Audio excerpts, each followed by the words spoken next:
Pessoal, boa tarde.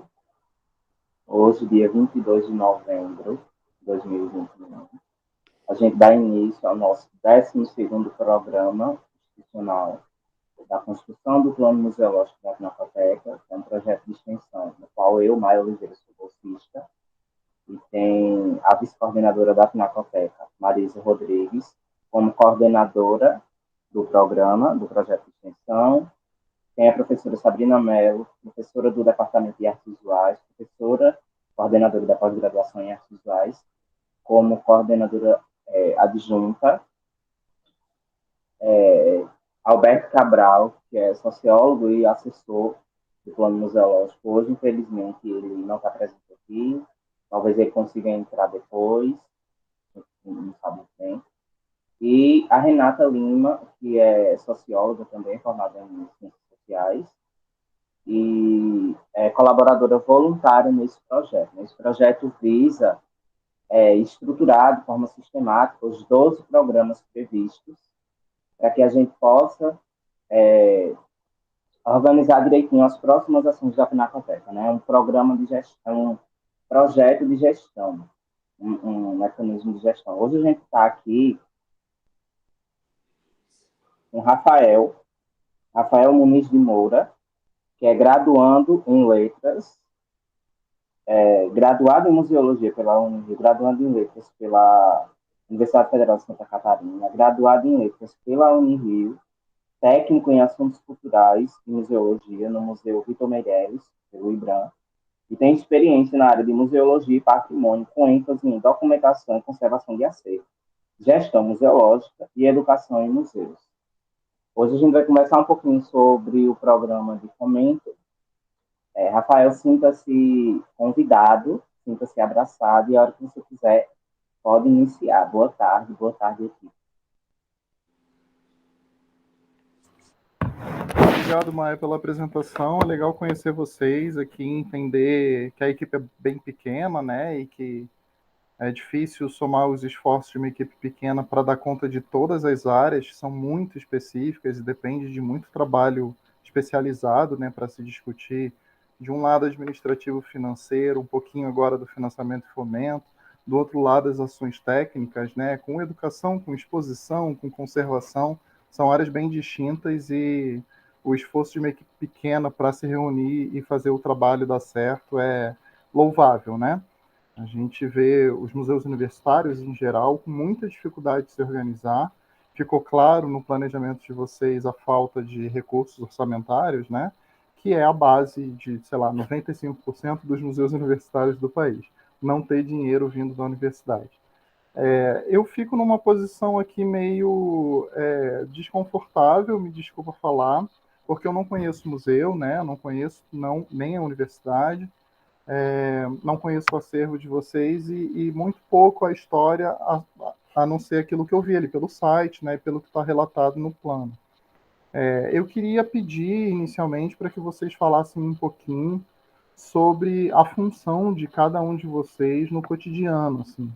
Quais são as atividades que vocês conseguem desenvolver e a equipe que vocês somam, não só vocês, né, os 5 que estão aqui, menos o Alberto, né, que está faltando? Alberto.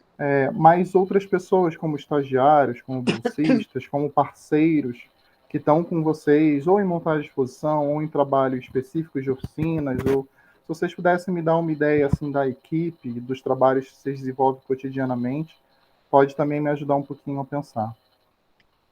Rafael, acho que eu posso responder melhor, né? Porque essa equipe não trabalha diretamente com a Pinacoteca, né? A gente se uniu para fazer o plano museológico, né? A Pinacoteca é um órgão suplementar ligado ao CCTA, que é o Centro de Turismo e Artes, Comunicação, Turismo e Artes da Universidade. A Pinacoteca, eu não sei se você leu lá na nossa introdução, ela não tem uma sede própria desde que ela foi criada em 87. Então, ela funcionava numa sala na Biblioteca Central, saiu de lá porque entrou em reforma, e estamos numa salinha muito improvisada, com todo o acervo, a parte administrativa e tal. O nosso os nossos funcionários, vamos dizer assim, da Pinacoteca, na verdade, são dois, né? Nós temos um técnico administrativo, que tem nível superior, que faz o papel de secretário, ele não trabalha com acervo, ele faz só aquele trabalho mesmo administrativo. E temos um montador também, que ajuda nas exposições. E, fora isso, nós temos os coordenadores, que é o professor Gabriel Bechara, e eu como vice-coordenadora.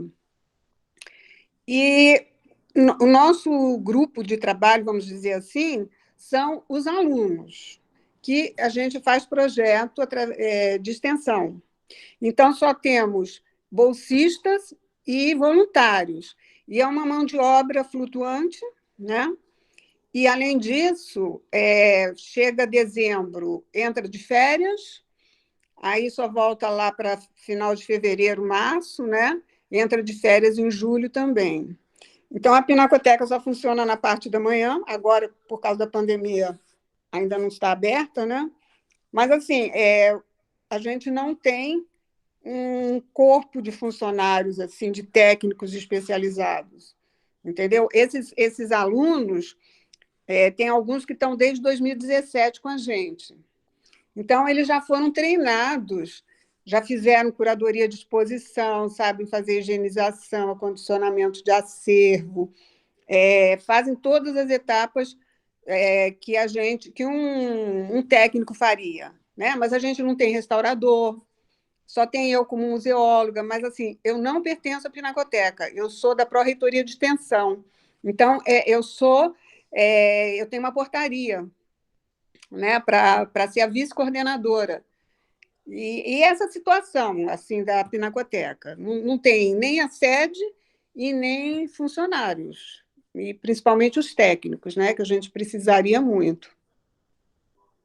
Se a Sabrina quer acrescentar. Que, inclusive, essa foi uma questão que nós discutimos, né, no programa de gestão e no programa institucional, né? Qual o quadro de funcionários que a gente necessitaria, inclusive a gente já está com esse processo também de solicitar técnicos, né? E vai ter um concurso agora, a gente também está tentando conseguir, enfim, profissionais, né, para o museu, e discutimos também essa questão da sede no programa arquitetônico, que, como a Marisa colocou, já é um problema que vem desde a década de 80 e agora se agravou porque a Pinacoteca, que ficava na Biblioteca Central, foi retirada, porque a biblioteca está em reformas e está de forma provisória na reitoria, e logo depois começou a pandemia, né? Então, não foi nem possível assim verificar como seria mesmo o dia a dia, o cotidiano nesse espaço. Foi pouco tempo, né, Marisa? Assim que foi transferido para lá, eu acho que a pandemia começou e aí as exposições também pararam, né? Nós fomos transferidos em outubro de 2019, né? A pandemia começou em março. Acho que teve 2 exposições só no hall da reitoria, se eu não me engano. Foi, e depois nós também perdemos esse espaço, porque eles não querem que exponha lá, né? Então, mesmo que volte presencial, nós perdemos o nosso espaço expositivo. Mas também é interessante falar, né? A Pinacoteca também tem uma parceria com a Galeria Lavandeira, que é uma galeria de arte contemporânea, também do Departamento de Artes Visuais, que é um espaço que pode acontecer exposições. Então, já teve exposições da Pinacoteca lá, então tem essa parceria. E outra coisa que a gente busca, colocamos também no plano, é fortalecer as parcerias com os outros espaços da universidade. A UFPB tem 11 museus, e a maioria, eles não dialogam, né, entre si. Inclusive, Marisa está à frente da rede de museus universitários, né, da UFPB, tentando articular essas instituições para que a gente consiga fortalecimento e que a UFPB também crie uma política cultural, né, para esses equipamentos que não tem, até o momento não tem.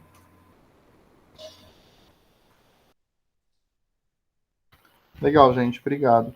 Eu vou fazer uma segunda pergunta que, como vocês falaram, a estrutura, a própria Pinacoteca, ela foi criada ali por uma portaria da universidade de 87, né, está ali no início do regimento. como órgão suplementar, né, da universidade.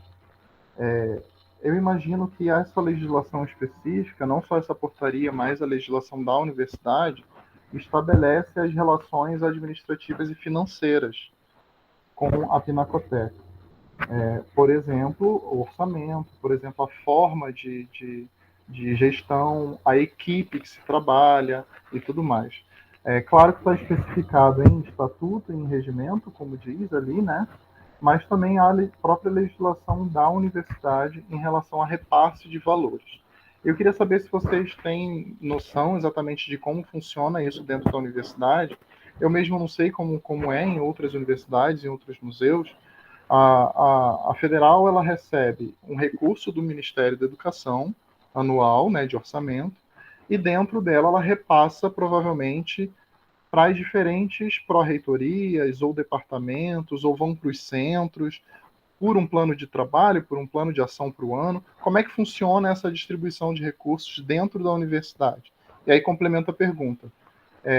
A Pinacoteca, ela tem uma unidade orçamentária, tem uma prescrição específica, ela tem um número contábil que está estruturado dentro da universidade para receber recurso direto? Não, Rafael, a gente não tem nenhuma dotação orçamentária, tá? E eu acredito que dentro do orçamento global da UFPB não tem uma rubrica específica para centros culturais e museu. Não tem. Então, como a Pinacoteca está ligada ao CCTA, e lá dentro eu acho que não tem também uma rubrica para a Pinacoteca, então ela fica sem nada, assim, entendeu? Tem esses 2 funcionários, né? Mas a gente não tem, por exemplo, chegou o começo do ano, vocês têm tanto para gastar, comprar algum material, tal. Não temos isso. Então, eu acredito. E outra coisa, você chegou a falar do regimento. O nosso regimento é antigo também, é dessa época, né? E foi até a Sabrina que fez o regimento, acho que em 2018 ou início de 2019, que ainda vai passar pelo Consune, né, para ser aprovado, né, e acho que está com a Procuradoria da Jurídica da Universidade, passa para o CCTA para ser encaminhado para o Consune, que aí seria o regimento que a gente está organizando, né, a estrutura da universidade, da Pinacoteca, sabe? Então, a gente está nesse aguardo, que a gente receba esse regimento já aprovado, que aí ele bate com o nosso plano museológico que nós estamos fazendo. Né? Outra coisa, a Pinacoteca, quando ela foi criada lá em 87, ela passou ela estava dentro da Pró-Reitoria de Extensão e Assuntos Comunitários. Aí ela passou para o CCHLA, Centro de Letras, porque o Departamento de Artes Visuais funcionava lá dentro do CCHLA. E aí, com a criação do CCTA, aí ela veio junto e agora está no CCTA. Então, ela já andou pela universidade.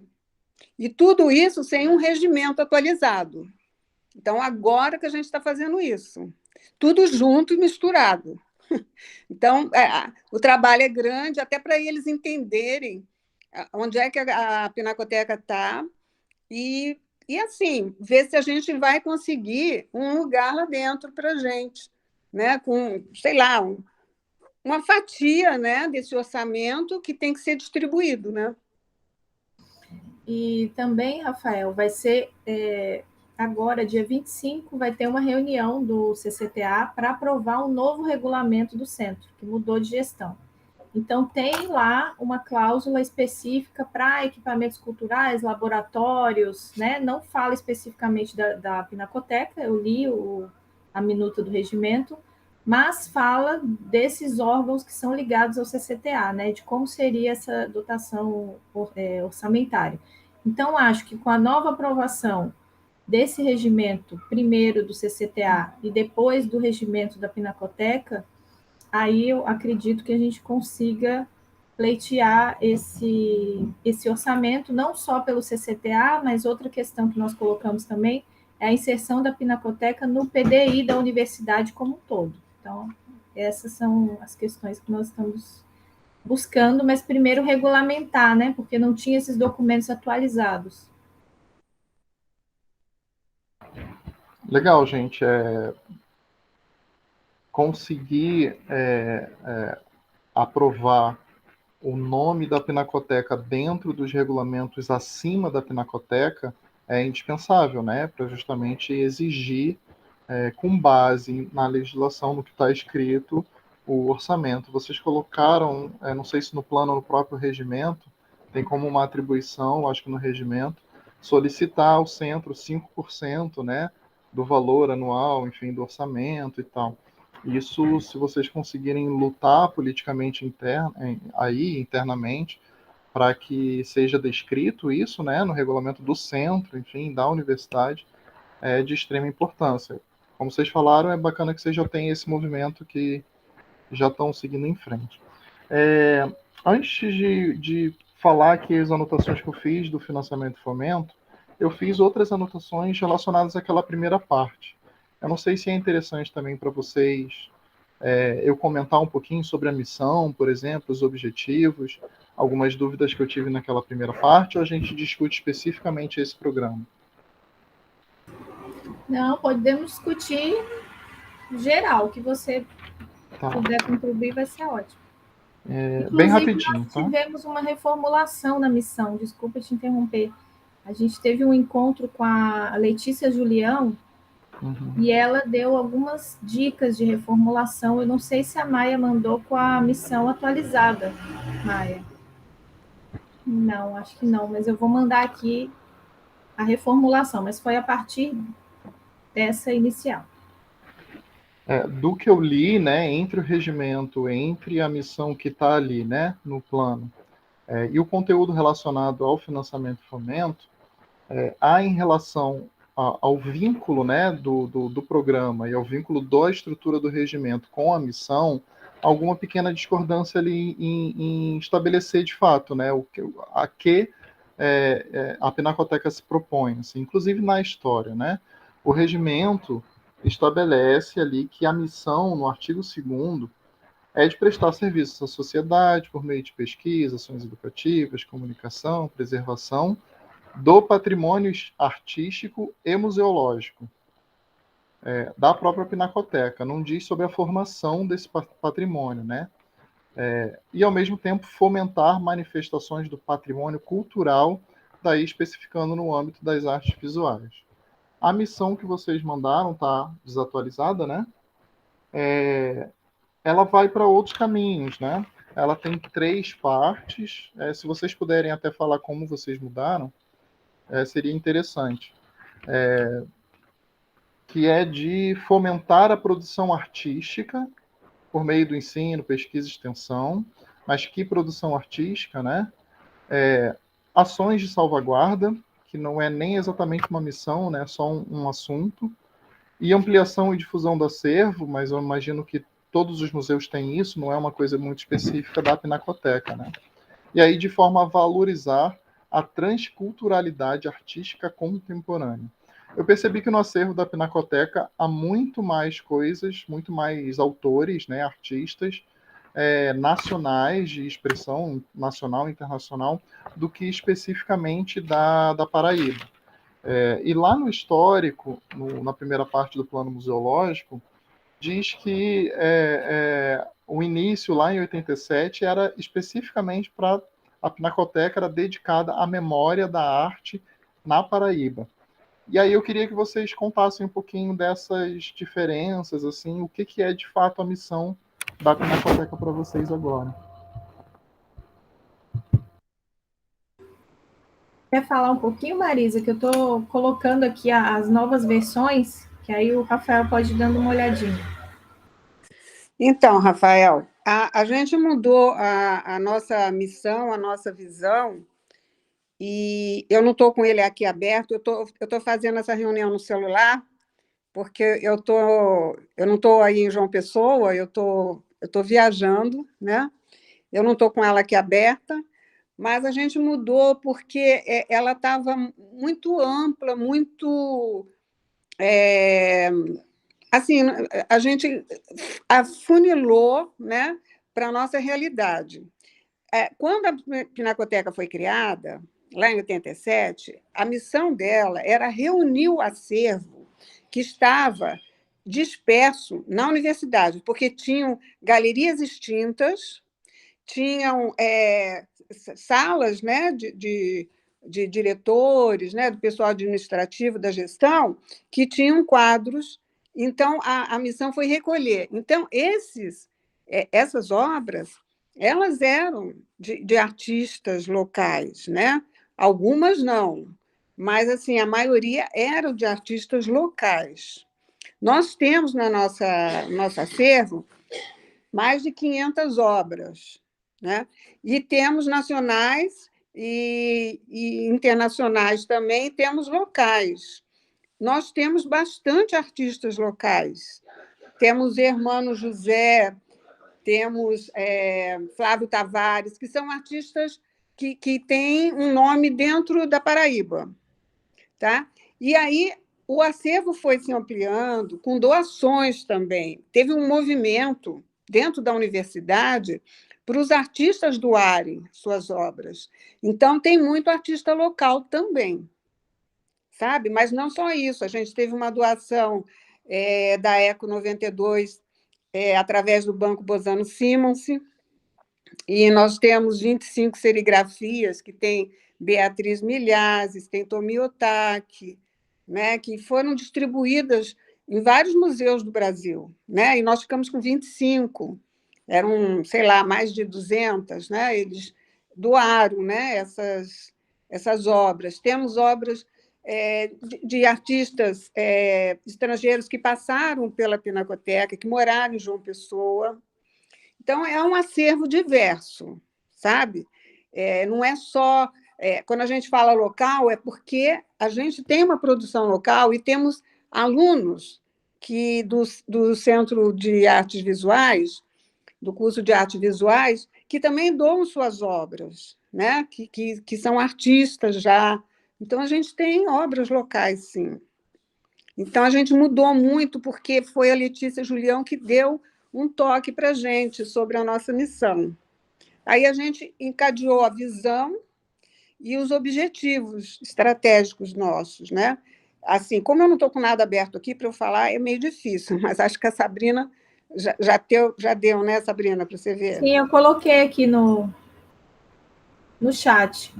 A Letícia frisou essa questão da gente se colocar como museu de arte, né? Porque tem o nome Pinacoteca da UFPB, né? E nós fizemos um questionário para conhecer o público interno, né? E uma das grandes questões, né, que a gente se deparou, a gente já sabia, mas não tinha isso em números ainda, né? Muitas pessoas não sabem o que é uma pinacoteca, não sabem que a pinacoteca é um museu de arte também, né? Então, a Letícia frisou essa necessidade da gente se colocar enquanto museu, inclusive para entrar nas políticas da universidade, né? Porque como o museu vai funcionar sem zero, com dotação orçamentária zero, né? Então, foi um dos aspectos que ela colocou, né, para a gente, para reforçar essa identidade e para se colocar como um espaço de referência no campo das artes visuais na Paraíba e em João Pessoa, porque, de fato, em João Pessoa não tem um acervo de artes visuais dessa dimensão, né, da dimensão da Pinacoteca. Então, aqui eu coloquei no chat, eu não sei se você conseguiu dar uma olhadinha.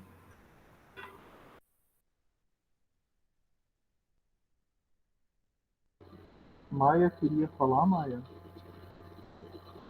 Eu tinha pensado que seria bom ler a missão e a visão para ficar na gravação.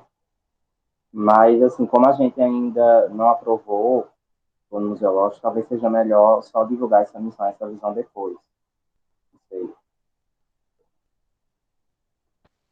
O texto da missão aqui que você colocou, Sabrina, está realmente bem melhor, né? Está mais enxuto e tem mais a identidade, assim, né? Dá para entender melhor do que se trata a Pinacoteca quando se lê essa missão. Assim. Eu senti só falta da arte contemporânea. Ela é dedicada especificamente à arte contemporânea ou não? Ou entraria arte, por exemplo, do século XVIII e XIX no Brasil, ou especificamente entre a Paraíba e o Brasil inteiro, né?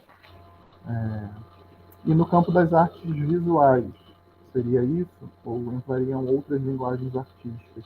Também foge da missão e só entra ali na visão. Só uma reflexão para vocês pensarem um pouquinho. Mas a missão tá bem melhor agora, né? Se conseguiram dar um texto muito mais legal para ela. Outra consideração que eu tenho para fazer do que está escrito, claro que vocês vão revisar bastante do texto lá no início também, né? Passa por o processo de discussão todo para depois voltar tudo e revisitar tudo e reescrever, mas em relação à argumentação teórica, e está só num parágrafo, eu acho que basicamente no final ali dessa parte introdutória, que cita a declaração lá de Caracas, cita a mesa redonda de Santiago, como alguma base teórica para poder se referendar em termos de pensamento, né, estratégico para a Pinacoteca, com base nisso. Assim.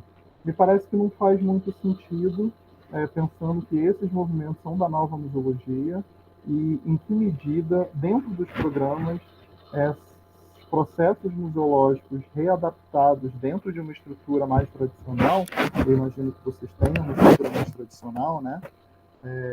Daí, então, vocês para me corrigir também. Como é que isso realmente impacta? Ou será que a argumentação no início, nessa relação teórica, ela poderia ser com outras diretrizes internacionais do ICOM e tal, para museus universitários ou para museus de arte? Será que daria para argumentar de uma outra forma, e não utilizando a museologia, a ecomuseologia, museologia de território, que é o que vem ali na década de 70, né? Isso também é uma coisa para pensar. Assim, vocês não precisam me responder nada, é só uma consideração que eu fiz que me parece estar deslocado do trabalho de vocês. A não ser que dentro da estruturação dos programas essas considerações estejam presentes. Por exemplo, montagem de exposições. Vocês vão montar exposições sobre um movimento artístico específico, mas não são vocês que vão montar exposições. Vocês vão convidar pessoas, artistas, que participaram desse movimento específico para conceber as exposições junto a vocês. Vocês vão fazer uma ação educativa junto com uma parcela específica de associação, de grupo social e tal, e é com eles que vocês vão montar a exposição, a atividade educativa.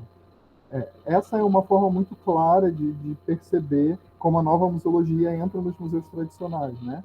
Que é abrindo os processos museológicos para a participação social. Isso está nos programas, isso aparece, ou aquele texto lá relacionado às declarações, ele acabou ficando um pouco solto mesmo. Assim. Só para pensar, se quiserem responder tudo bem, senão fica para pensarem depois.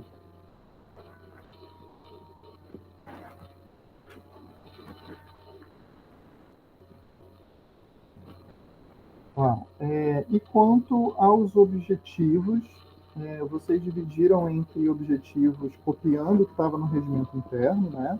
Só colando ali para ter essa referência, e botaram embaixo os objetivos estratégicos. E aí eu imagino que seja texto novo de vocês, né? Vários itens ali de objetivos estratégicos.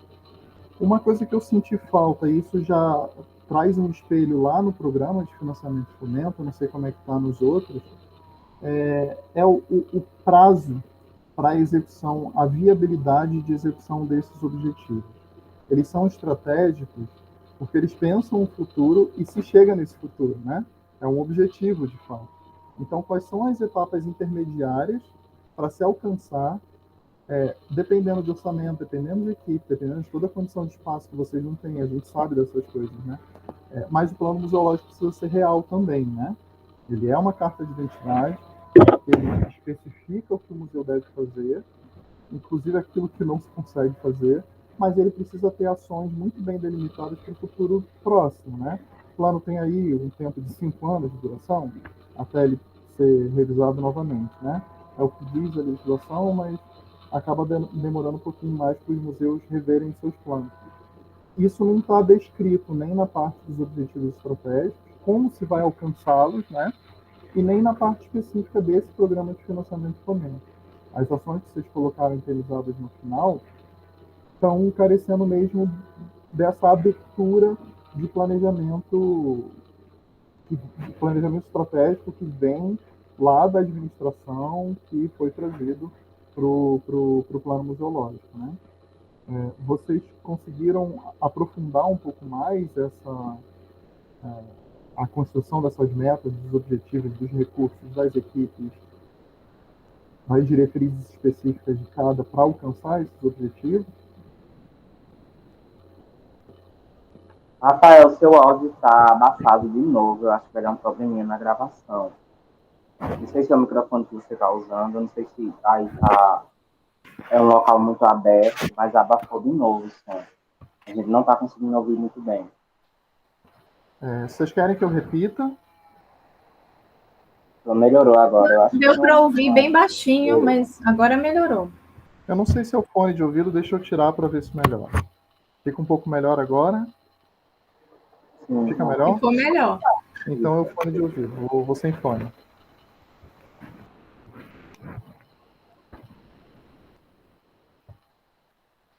Deixa eu só aumentar o som aqui para ouvir vocês melhor. Sabrina, você quer responder?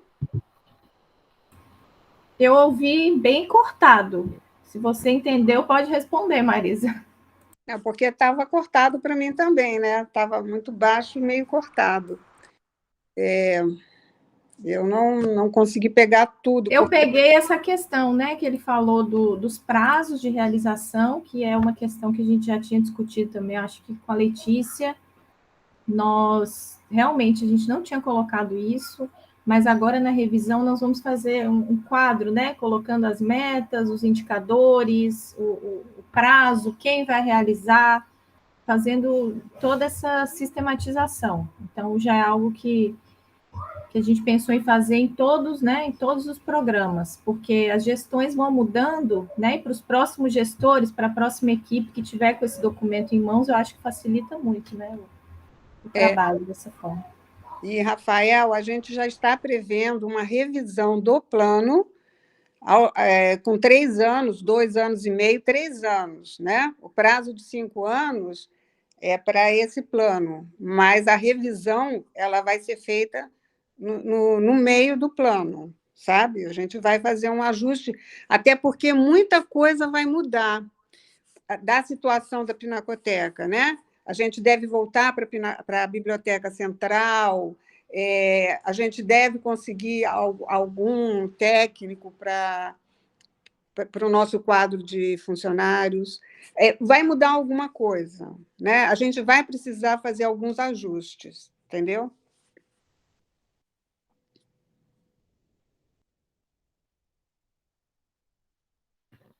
Eu acho que vocês pegaram a minha pergunta era exatamente essa, assim, né, de conseguir usar a ferramenta do planejamento estratégico até o fim, né, que até onde vocês me entregaram é geralmente o primeiro plano museológico de todos os museus.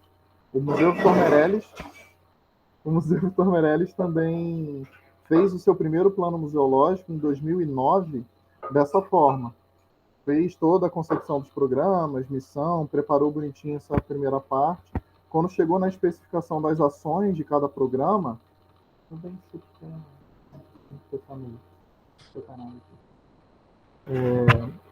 desculpa você. A gente não especificou também as ações, né? Exatamente. A gente só itemizou coisas para fazer no futuro. E aí a gente não conseguiu vincular cada ação no tempo em que demora para ser feito, a ação que vem primeiro da ação que vem depois, porque depende daquela primeira, todos os recursos necessários, né, financeiros e de pessoal e tudo mais, dessa infraestrutura toda para realizar, inclusive pensando eu tenho um programa institucional que está prevendo lá em algum lugar, não sei se é o caso de vocês, uma rede de informática legal, novos computadores, com uma base de dados, eu não sei o que. Como é que eu vou fazer ações de catalogação, disponibilização na internet, no programa de acervo, se eu não tenho isso antes? Então, isso a gente não tinha planejado antes, né, aqui no Museu Victor Meirelles. É uma sugestão para que vocês cruzem as informações das ações, né, e dessas metas específicas no tempo e entre os programas, para saber se dá para fazer, se é de fato viável. Assim. Para uma coisa justamente alimentar a outra, né? Pensar o museu inteiro como um bloco de ação coordenado. Assim. É basicamente isso mesmo que eu perguntei para vocês e vocês responderam. Eu anotei aqui 4 formas diferentes de financiamento de fomento que vocês poderiam utilizar, que me veio a partir do documento de vocês.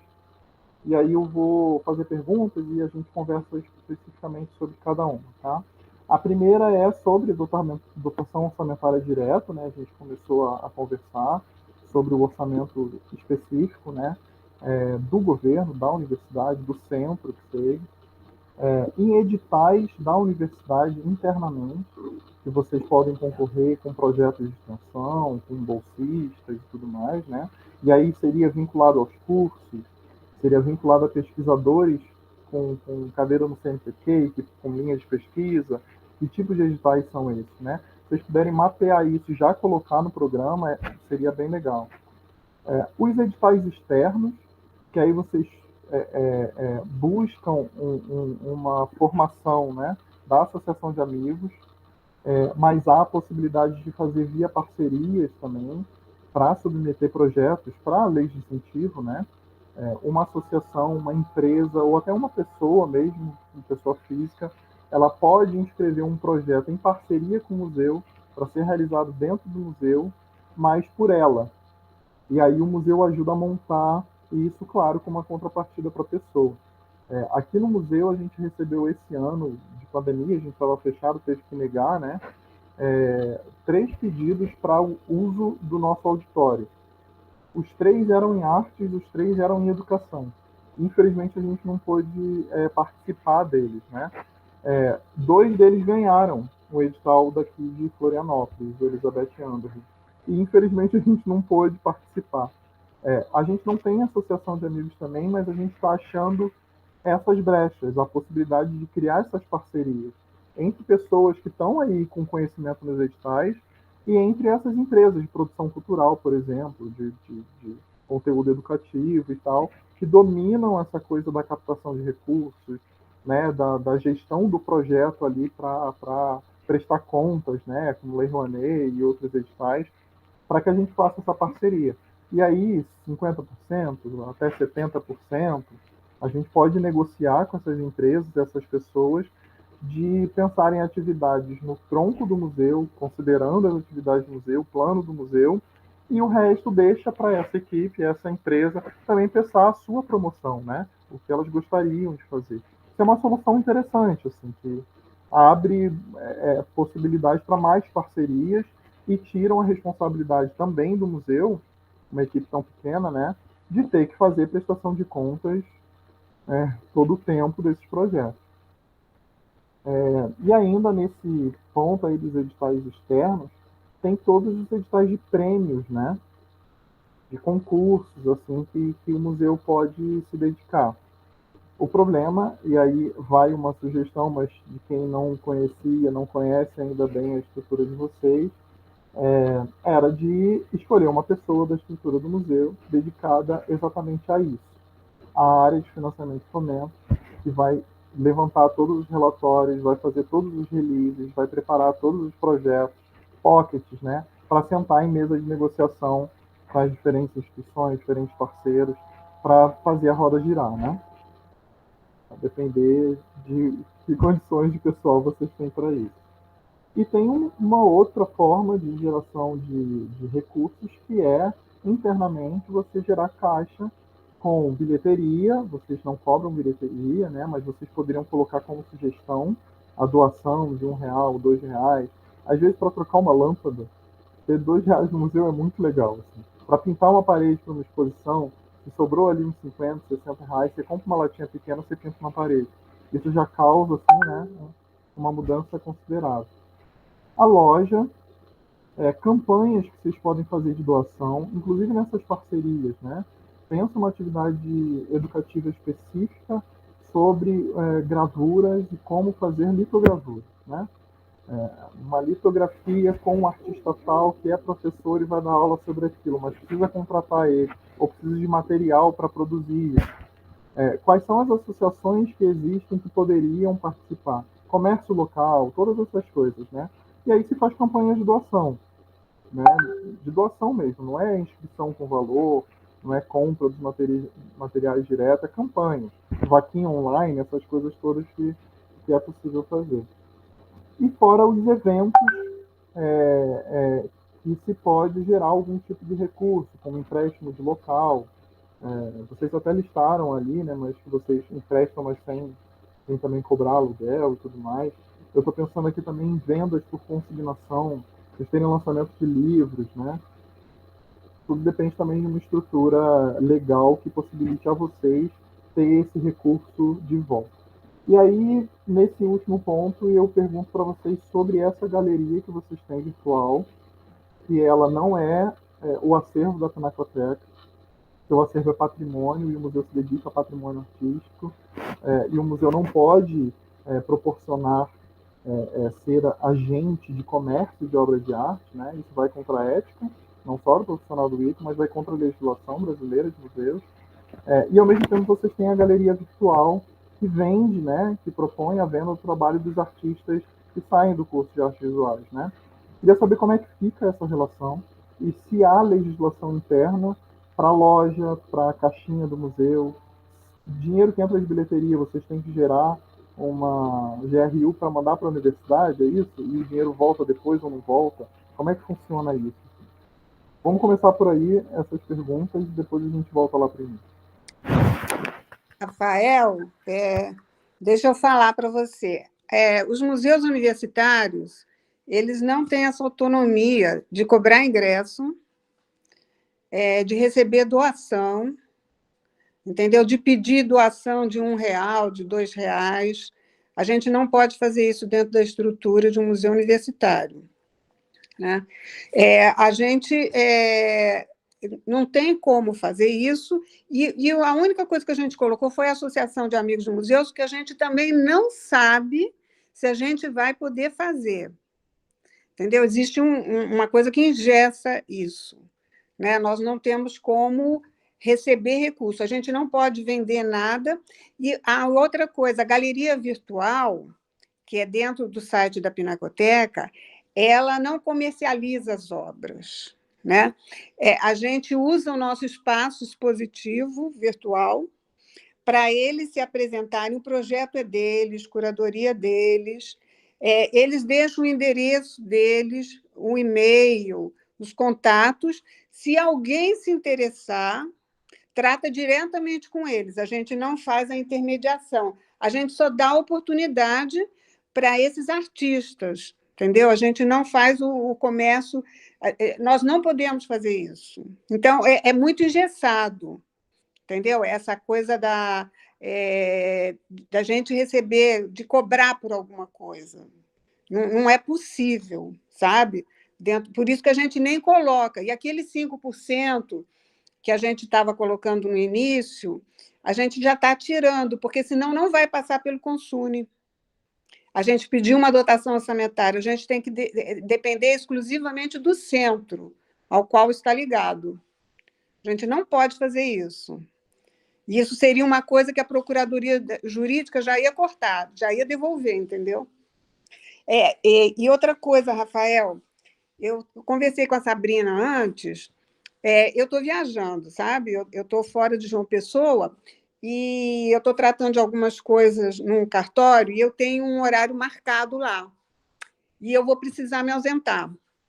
Mas isso aqui vai ficar gravado e depois eu vejo tudo, converso com a Sabrina e a gente vê tudo que a gente puder aproveitar dessa reunião, que vai ser ótima, para nos ajudar nesse programa, que vai ser muito importante. Eu agradeço muito a sua presença e eu espero que depois a gente converse melhor sobre isso e contar para você que conseguimos fazer um plano e que a sua ajuda foi muito importante. Tá bom, Rafael?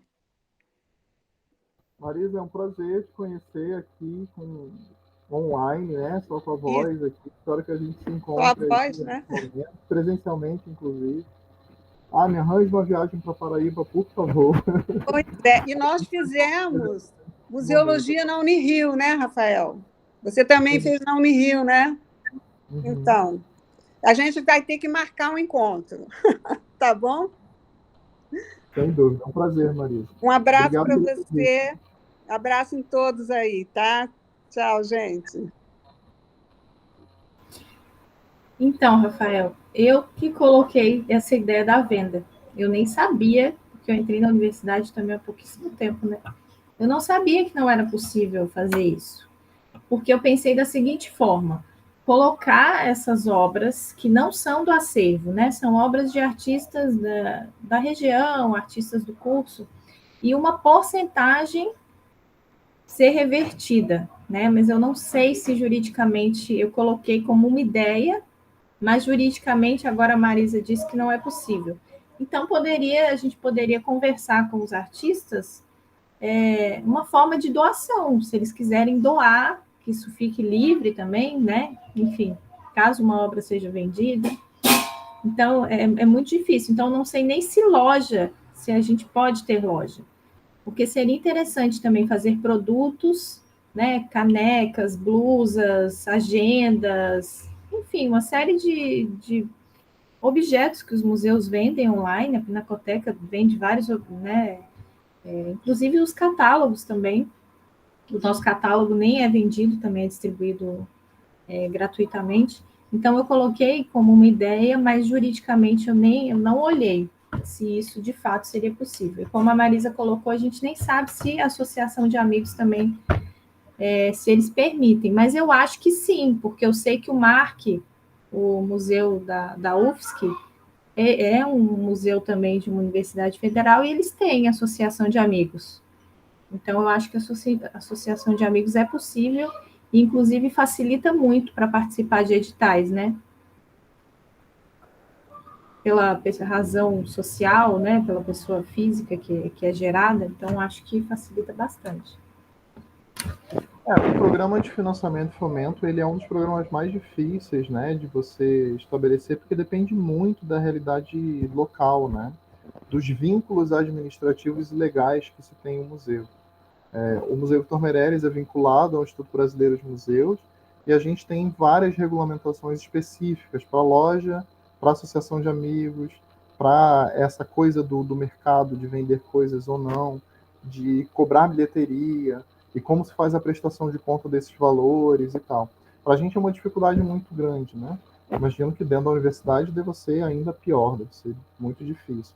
Então vocês precisam conhecer, de fato, né, quem sabe uma série de reuniões com o centro, né, ou com outras pró-reitorias, com a área administrativa financeira mesmo da universidade, para entender a parte jurídica, inclusive, né, para entender toda essa vinculação assim em que vocês estão colocados, né, para poder conceber melhor os projetos de financiamento de fomento. Isso define muita coisa, né, dinheiro, né, isso define todos os outros programas. E aí eu faço a sugestão de que vocês coloquem isso lá para cima. Você tem ali uns programas relacionados a essa parte mais de estrutura, né? De institucional, que é o próprio programa institucional, financiamento e fomento, de gestão de pessoas. Tem mais algum relacionado a essa parte? Assim? Talvez colocar eles junto. Inclusive, vocês podem achar um texto e achar as ações que se casam melhor. Fica para avaliar também, porque ele parece, lá no final, ele parece que falou tanta coisa e chegou no financiamento e fomento, que é uma das coisas mais significativas para o museu existir, né? Tá, É verdade, eu acho que como é o mais difícil, a gente deixou para o final. Mas é sempre assim, o nosso também estava no final, a gente está mudando agora lá para o início. Vocês falaram um pouquinho sobre a questão da rubrica, né, da dificuldade de não ter uma rubrica, de lutar por isso e tal. E eu pensei que talvez vocês possam colocar como ação desse programa, já para esse ano, né, já iniciar assim que o plano for aprovado, a organização interna de uma equipe ou de, enfim, uma ação, e aí vocês vêm de uma pessoa para construir essa negociação. É uma pessoa, talvez a própria coordenadora, né, o coordenador ou a própria vice-coordenadora para poder negociar lá. E aí ter tudo isso, né, ter os cases de sucesso, ter a história na mão, ter as fotos bonitas que o pessoal gosta, para poder negociar e fazer essa agenda de negociação mesmo, né. E aí eu estou pensando, o próprio plano museológico, se aprovado pela universidade, ele estabelece quais são as ações futuras e qual é o investimento que precisa para o futuro, mesmo que seja aquela estimativa básica, né? E sabe que eu preciso de uma casa nova, por exemplo, no museu, com trainéis novos, com mapotecas para guarda do acervo, com compras de material de exposição, né? Painéis expositivos novos, enfim. Eu preciso disso implementado no museu pelas ações que estão descritas em cada programa até o fim de 2024, algo nesse sentido. Então, eles vão saber que eles não estão cumprindo com o que foi aprovado por eles, pela própria universidade. Ter um plano museológico em mãos para negociar no futuro é justamente mostrar para eles, olha, isso aqui vocês não fizeram, vocês aprovaram, está aqui a ação, infelizmente ela está em vermelho. Eu vou ter que mudar o prazo dela, eu vou ter que rever isso, porque vocês não deram dinheiro. É uma forma de constantemente vocês estarem negociando com eles. Outra coisa é o plano de gestão de riscos. Assim que vocês puderem fazer um plano de gestão de riscos, façam também um plano de gestão de riscos, porque ele é ainda mais significativo em termos desse tipo de cobrança, né, de negociação e tal, com as áreas superiores, porque ele é muito evidente também. Ele também cria ações, também tem o orçamento, também tem as coisas, mas ele é baseado no risco, né? E aí é mais assustador. Não é coisa que vocês querem fazer, é coisa que vocês necessitam fazer para não dar problema. E a gente sabe que em museus, problemas, ainda mais com arte, né, tá pulando para todos os cantos. Então, o quanto vocês conseguirem antecipar também a elaboração do plano de gestão de riscos, sigam em frente, porque isso vai ajudar também nos próximos anos a negociar financiamento, fomento e tudo mais. Esses projetos com as parcerias, eles, claro, são derivados das ações que são estabelecidas pelos programas, né? Estou pensando especificamente nos programas finalísticos, ação educativa, cultural, exposições, pesquisa e tal. Eles podem ser construídos com essa possibilidade de contribuição parceira, né? Assim, 50% de equipe que o museu pode dar, ou de conhecimento que o museu pode dar, ou de infraestrutura que o museu pode dar, se vocês tiverem, e eles, a outra instituição, pode oferecer ônibus para trazer gente, pode oferecer conhecimento, né? Pode oferecer uma pessoa só para resolver um problema de internet, para poder conseguir gerar uma live, enfim. Às vezes, o museu pode funcionar em outra estrutura. Vocês podem, uma vez por semana, ir em outro lugar para poder fazer essa atividade, porque essa parceria proporcionou isso. Como as parcerias que vocês estão montando, né, comigo, por exemplo, né, de vir aqui conversar com vocês para elaborar o plano museológico. E todas as instituições profissionais que passaram com vocês. São essas parcerias possíveis, né, que não gastam dinheiro, mas que precisam estar no plano museológico, com uma ação prevista, mesmo que não seja muito específico, para que a roda continue andando, assim, né? Para que vocês tenham essas ideias no futuro. Assim. Então, se vocês conseguirem pensar esse tipo de coisa, por exemplo, como funciona aí a Secretaria de Educação do município e do Estado? Eles têm uma cota destinada de ônibus para levar para museus. Eu sei que em Floripa tem algo nesse sentido e é o que eu estou tentando buscar agora para o ano que vem a gente conseguir fazer um projeto para lá no meio do ano, no fim do ano, a gente conseguir reservar esse ônibus. Porque tem essa cota, né, da Secretaria de Educação daqui. Vocês têm isso por aí também? Porque às vezes a gente não consegue trazer os alunos, as escolas para o museu, porque não tem ônibus para trazer, né? Mas, assim, se tem alguma instituição que pode dar isso, é cair no mundo e fazer todas as relações possíveis, né? Então, assim, o financiamento fomento também é isso. Por isso a ideia de levar ele lá para cima, porque ele ajuda a pensar todas as parcerias para cada programa, né? Não sei se assim faz sentido com isso, mas será que daria, por exemplo, para fazer uma parceria com o pessoal de cinema, né, tem um cine no CCPA, e aí fazer uma parceria entre a Pinacoteca e o cine, aí seria tipo um evento. E aí, não sei, esses alunos passariam pela Pinacoteca e pelo cinema. Aí talvez a Pinacoteca a gente sabe que não tem condição de cobrar a entrada, mas será que o cine tem? E aí o cine, a Pinacoteca participaria de uma boa divulgação, né? Seria um evento, né? Os alunos das escolas iriam tanto para o cinema, para o cine, quanto para a Pinacoteca. Então, nesse sentido, poderia haver ali uma porcentagem, não sei, será que poderia rolar esse tipo de parceria?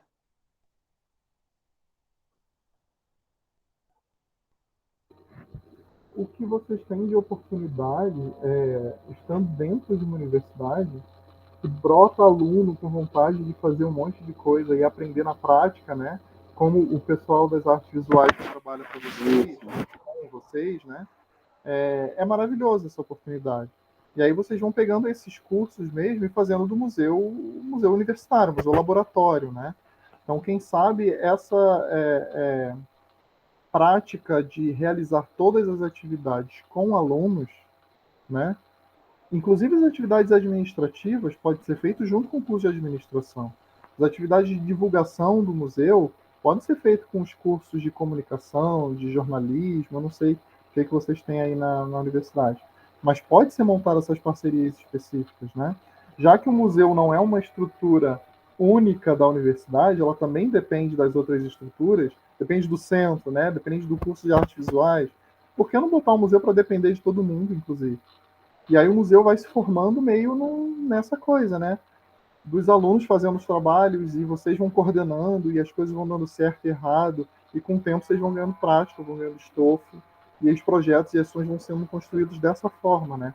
Com o desejo de um curso de museologia que vai ter na Federal da Paraíba, de um curso de artes visuais, de chegar com um projeto para vocês. E não o contrário, né? Então, de um curso de jornalismo, falar, nossa, eu quero trazer uma disciplina específica de estágio, um curso de história, uma disciplina específica de estágio, de pesquisa que eles têm, bota dentro do museu para pesquisar o acervo. Então, é tentar fazer também de fora para dentro. Estar dentro da universidade é muito bom nesse sentido, né? O problema é toda essa negociação, essa relação com os cursos, que precisa ser saudável, precisa ter um acompanhamento permanente, e que, claro, precisa ter uma equipe muito grande para conseguir ter muitos braços para lidar com muita gente. Mas é uma grande oportunidade, né? Esse, se colocado dentro do plano museológico, inclusive, como diretriz, como uma das diretrizes principais, de ser um museu laboratório, de todas as áreas serem formativas, ao mesmo tempo que elas são realizadas para o público externo, é uma oportunidade bem legal, assim.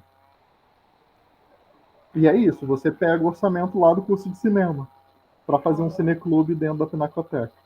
E aí faz um cineclube com uma ideia de filmes de artes visuais, relacionados às artes visuais, né? Pega o curso de pedagogia, não, o curso de pedagogia nunca tem dinheiro, não é um curso que tem dinheiro. Faz uma parceria específica para uma ação específica. Então, isso também dá para puxar os orçamentos das outras áreas, né? Foi mais ou menos isso que eu falei quando eu falei de substituir a associação que ainda não existe, e vocês têm que ver as normas internas para ver como constitui, porque a associação também depende do grupo da sociedade que queira fazer a associação, que queira fazer toda a burocracia, queira implementar os planos e formar uma equipe e tudo mais, né? Então o museu não tem muita ingerência, né, no trabalho da associação, mas com uma parceria com uma associação específica, com uma empresa e tal, vocês podem montar esses projetos assim como os projetos vocês podem montar com os diferentes cursos internos. Né?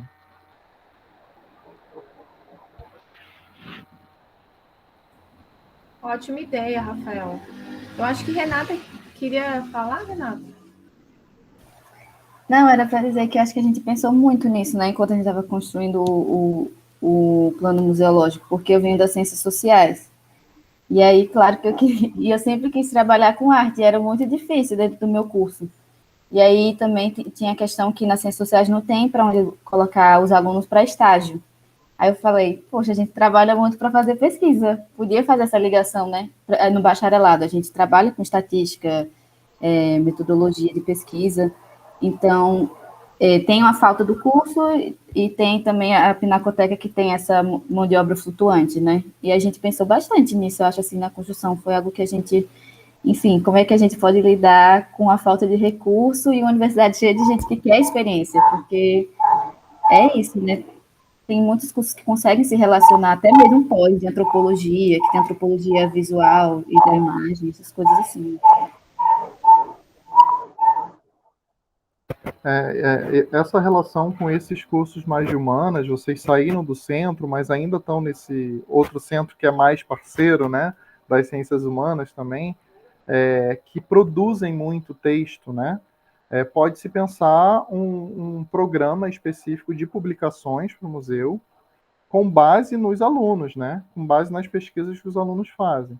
Então, o pessoal das ciências sociais, Renata, o pessoal da história, o pessoal da antropologia e de outros cursos relacionados, podem fazer pesquisas relacionadas ao acervo, construindo também, né, epistemologias específicas para o museu, e produzir isso em forma de texto, em forma de publicações, que a universidade tem uma área de publicações na universidade, eu imagino, e geralmente é uma área que tem dinheiro, né? A área de imprensa, a área de publicações e tal, é uma área que tem dinheiro. Então, tem que ver se a universidade consegue montar essas parcerias com vocês também, né? Imagina se vocês conseguirem fazer um livro por ano, né? Um livro que pode ser só de estudos relacionados, não precisa ser nenhum um grande catálogo do museu. Ou vocês montam exposições, né? Eu vi um ano que vocês montaram 9 exposições. Gente, com uma equipe tão pequena, tanta exposição acontecendo é muito trampo, né? E imagina vocês montam uma revista do museu no fim do ano, consegue o recurso para imprimir ela, e aí vê como é que faz a venda, né? Esses pequenos recursos que entram, como eu falei, vale para uma próxima exposição que você vai montar. Vale para contratar um pesquisador para alguma coisa específica, né? Vale para pagar, enfim, a lâmpada que queimou e tal.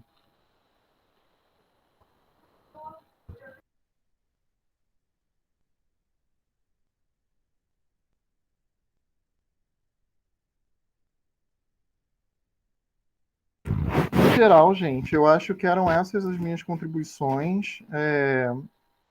Como eu falei no início, é um pouquinho desconfortável para mim não conhecer o museu e ter que contribuir assim só com um pouquinho de texto, né? Eu estou muito bem recebido aqui e estou feliz de participar, de poder dialogar, enfim, sobre plano museológico é uma das coisas que eu mais gosto de fazer na museologia, pensar a gestão, né? Uma coisa que eu estou podendo fazer agora no Vitor Meirelles, ter assumido a direção há alguns meses atrás, e a gente já está revisando todos esses documentos normativos do museu. Então, é um barato para mim participar. Muito obrigado pelo convite. Vou aceitar novos convites, se vier, mas peço desculpas pela essa dificuldade de ter que, de alguma forma, criticar, não criticar negativamente, mas fazer uma crítica, né? Fazer apontamentos em relação a um texto de vocês que não é próximo a mim, né? Um conhecimento, uma realidade que não é próxima a mim. Espero ter contribuído, ter ajudado de alguma forma. Eu acho que é isso. Se vocês quiserem conversar mais um pouco, eu estou por aqui. Rafael, foi ótimo, contribuiu bastante. A gente fez várias anotações aqui no Drive e eu acho que essa visão também externa, né, ajuda muito, mesmo que você não conheça ainda, né, fisicamente, em breve já está convidado para vir aqui nos visitar, nos conhecer. E eu acho que ajuda muito, né, porque tem essa visão do todo, alguns detalhes que escapam, né? Então, ajudou bastante. E eu acho que essa proposta também de juntar esses programas institucionais, né, e tentar pensar esses programas de uma maneira global, porque didaticamente a gente separa, mas esses setores estão todos interligados, né? Então, na hora da revisão é bom a gente dar essa olhada geral para ver como os programas estão dialogando. E aí, a partir daqui, né, esse último programa a gente vai fazer toda essa revisão. E essa questão dos prazos também é algo que a gente pretende fazer. Essa questão dos mapeamentos também dos editais, eu acho que é ótimo, porque aí a gente já consegue também, a gestão já consegue se planejar, né? Quais os editais nós vamos participar, quais são os projetos que nós vamos ter para esse ano, porque senão sempre fica aquela correria de correr atrás dos editais que estão aparecendo e fazer projetos de última hora que não necessariamente estão ligados às metas estratégicas, né, que a gente colocou no plano. Então, acho que essa questão de mapear também os editais e de colocar os setores que a gente pode trabalhar em cada um desses editais é muito interessante, porque esse edital que a gente trabalhou aqui é o FPB e seu município, que busca essa articulação também com a sociedade, né, e que é uma das propostas também do plano, dialogar, né, ser essa ferramenta construída de uma maneira democrática, dialógica, e a gente tentou, dentro do possível, né, apesar do distanciamento, de fazer esse diálogo, né, com o público externo, né, com a comunidade, através dos questionários. Depois a gente vai publicar alguns vídeos no YouTube. Então, acho que foi muito boa, assim, a sua contribuição, e eu espero que outras parcerias venham, que a gente pense também em cursos, né, em diálogo com os museus Vitor Meirelles, Pinacoteca. Então, acho que tem muita coisa legal, né, que a gente pode pensar e que não necessariamente necessita de recursos financeiros, mas recursos humanos, que nós temos muito, né, muita gente disposta a trabalhar e ter essas experiências, né, como a Renata falou. É muito difícil conseguir estágio obrigatório, e nós colocamos isso no programa de gestão de pessoas.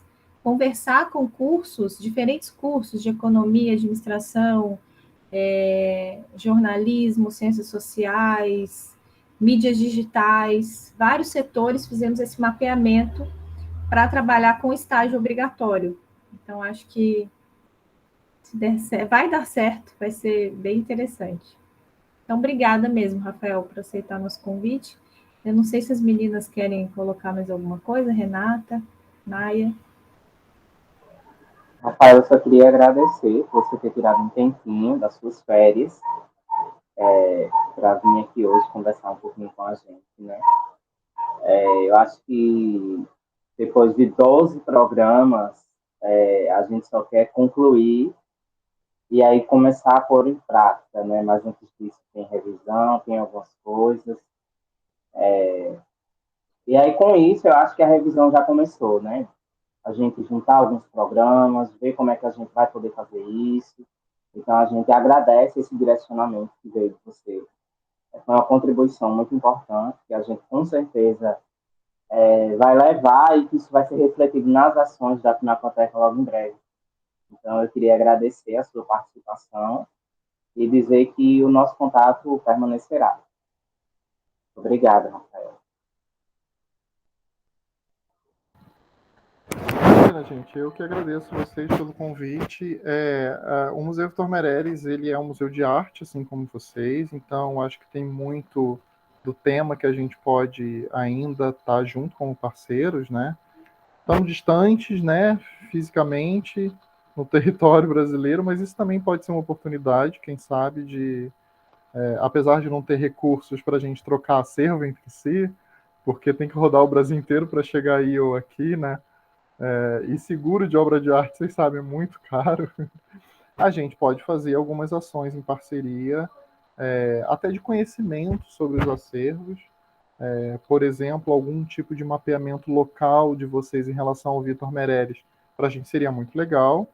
e do que vocês precisarem dar para a gente aqui, fazer nessa parceria, a gente topa. Em algum momento, se vocês imaginarem alguma possibilidade, me chamem. Vocês têm meus contatos, né? Por e-mail, por telefone. Não sei se Sabrina tem meu telefone, mas a gente pode trocar ali. E fico aberto para essas parcerias, porque é a dinâmica que eu estou tentando colocar no Museu Vitor Meireles agora. A gente conseguiu realizar, ao longo dos últimos 10, 15 anos, muita coisa legal com as parcerias. As melhores coisas que a gente conseguiu foi com parceria. Então, quando não tinha parceria, o museu ficava bem fraquinho e só esperando a visitação das exposições que a gente montava. Sem um trabalho de ativo, né? De proporcionar novos discursos, de trazer novos públicos, enfim. Então, estamos aí para parceria, gente. É esse o jogo. O que eu falei antes de juntar o financiamento e fomento lá no início, né, entre os programas relacionados a ele, não significa colocar num programa só, não, tá? Vocês podem fazer isso, ou vocês podem só organizar, porque as ações elas vão se misturar ali um pouquinho. Então, perceber elas dessa forma para depois entrar na parte finalística. Eu acho que fica organizado a estrutura do plano de forma um pouquinho melhor. Mas vocês também podem juntar. A gente tinha separado aqui no Museu Vitor Meireles o programa de ação educativa do programa de ação cultural. Ele foi concebido assim porque a gente tinha um patrocínio da Petrobras, não era da Petrobras, era da Tractebel Energia aqui, para um projeto da Lei Rouanet, que era de ação cultural. O museu funcionava nessa época como um centro cultural, cheio de atividades, né? Tinha cinema, tinha música, tinha exposições, estava tudo dentro desse projeto. E esse público era um público um pouco mais escolarizado, elitizado em termos, né, de conhecimento acadêmico e tal, para essas ações culturais. As ações educativas ficavam para as escolas. Era bem segmentado mesmo nesse período, né? Porque tinha patrocínio aqui desse lado, né? Para essas atividades. Então, o plano museológico foi construído dividindo esses programas. Hoje a gente está unindo eles de volta. A gente não tem mais esse projeto, né? Com financiamento específico. E a gente juntou as duas coisas para poder reestruturar todas as diretrizes de forma pedagógica também para a ação cultural. Então, se a gente tiver uma mostra de cinema, por exemplo, ela vai ter que se basear numa estrutura que o educativo do museu decidiu. Se a gente vai montar uma exposição, foi o educativo que fez um plano político-pedagógico para o museu, que está sendo implementado aos poucos, está sendo construído, para que as ações culturais, as ações expositivas, todas as outras ações façam sentido dentro dessa estrutura maior, né? Guarda-chuva que vai descendo aí seus tentáculos. A gente está achando novas formas de gestão. O plano museológico está mostrando isso para a gente, né? O que todo mundo reclama dos educativos é que monta a exposição e o educativo não sabe nada e tem que chegar lá na hora da montagem, no final, para descobrir o que vai fazer e nem entende nada daquela arte contemporânea que está ali, eu tenho que traduzir para o público escolar. Acabou isso no Museu Vitor Meireles. A gente quer o processo inverso, né? Que as exposições já sejam pensadas por uma diretriz do educativo. Então, foi o plano museológico que mostrou isso para a gente. Foi a leitura dele, a dedicação que a gente fez a perceber a diferença do que foi sugerido pela lei, inclusive, né? Que é programa educativo e cultural junto. Então, esse exercício foi muito legal para a gente repensar as ações. Essa sugestão aí para vocês vincularem um com o outro ali da parte administrativa, porque vai dar algum brilho no olho ali diferente. Nossa, isso aqui está repetido, isso aqui não entrou porque o outro programa ajudou a pensar e tal. É isso, gente. Eu queria lembrar vocês aqui, fazendo uma propaganda do Vitor Meireles, a gente tem oficinas educativas, são 5 diferentes, são 3 oficinas e 2 minicursos em artes, né, em técnicas artísticas, inclusive em educação artística, para começar agora no final do mês e nas 3 primeiras semanas de dezembro. Então, entrem ali no site do museu, nas redes sociais do museu, que tem toda a divulgação, para vocês se inscreverem se quiserem. A Renata já se inscreveu. Legal. Para poder participar também. E a gente tem um portal de política de acervos, que a Sabrina deve conhecer, porque fez museologia aqui, e a gente deve ter batido papo em algum momento sobre isso, que a gente está agora com 3 estagiárias curriculares em museologia, Sabrina. 3 colegas pimpolhas sua. Porque Maia, só fecha seu microfone, Maia, que está dando um barulho, por favor. Obrigada.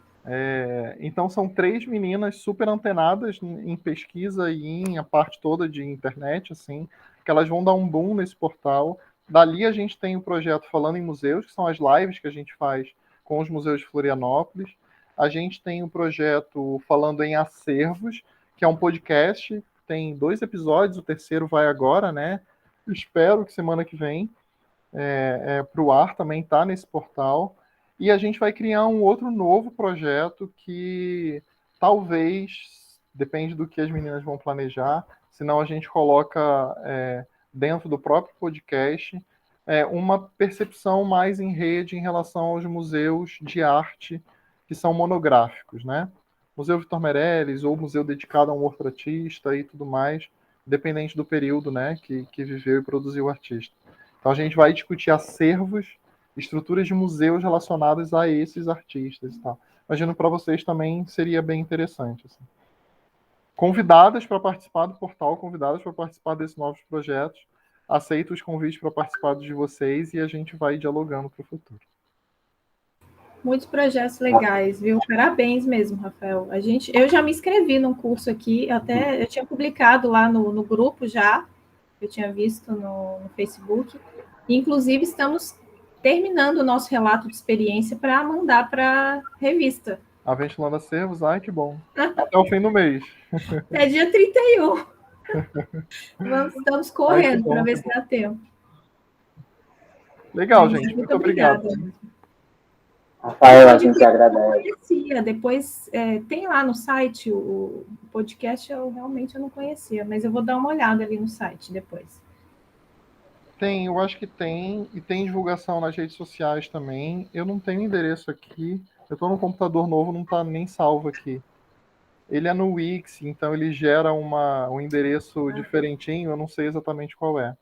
Mas eu acho que se vocês jogarem política de acervos, blog, portal, alguma coisa Wix, assim, no Google, eu acho que ele vai puxar lá. E aí tem referências de filmes, de livros, até de textos teóricos relacionados à política de aquisições e descartes, que é a ideia desse portal, né? De juntar um monte de coisa sobre esse assunto. Assim. Eu posso mandar depois para você por mensagem também, Sabrina. Pode. Acho que eu encontrei aqui. Depois eu vou dar uma olhada. Muito bom. Valeu, obrigada, gente. Rafael. Obrigado, Vamos tirar uma foto, gente. Rafael, antes de sair, eu gostaria de pedir que você deixasse seu CPF, porque como você não é da UFPB, aí a gente precisa cadastrar tudo direitinho. Aí os convidados externos a gente precisa do CPF. Aí ou você manda por e-mail ou pode mandar aqui no chat. Tá. Manda. Muito obrigado. Agora tá, uma Rafael? foto.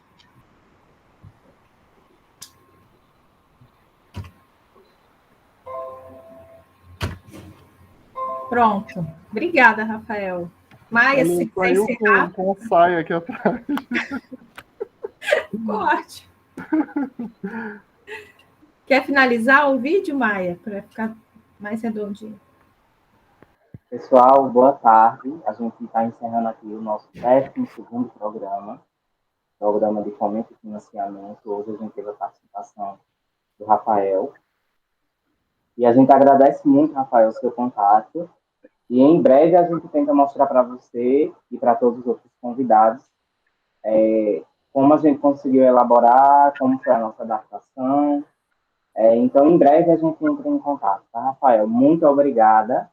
Boa tarde e até as nossas próximas oportunidades. Até breve. Tchau. Obrigada, tchau, tchau. Tá, um abraço. Boa semana.